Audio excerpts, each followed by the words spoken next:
A day in the life and an 18 years old of content creator. Hello mga mi! So ito pa lang aking ganap for today's video. Tara, samahan niyo ako.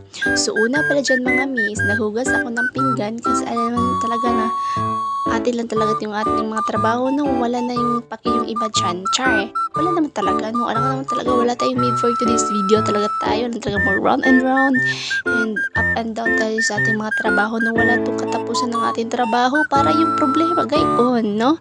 Yung walang katapusan. Yung umaga naman may bukas pa gayon. Kakanta lang tayo dito may bukas mga mitchar. Huwag na tayo magdrama so patuloy tayo sa ating so ito pala mga miis.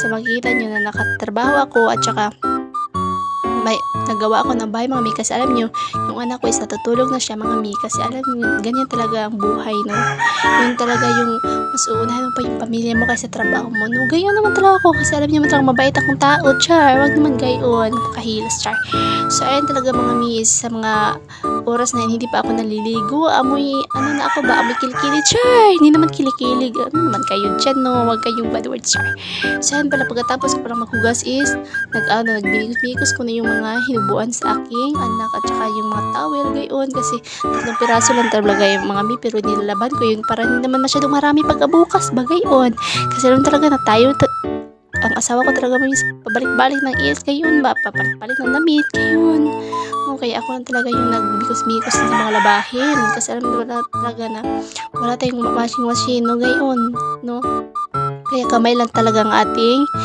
ayan na po mga mi, tapos na po ang aking labahin. So go lang tayo ng go. At saka pasensya na kayo, may kaldero pala dyan. May kaldero pala dyan mga mi. At saka alam niyo walang ulam yan. No? So ayan pala ang aking anak. So at saka yan lang po mga mi. Bye bye po. Samahan niyo lang ako sa mga next vlog. Thank you. God bless.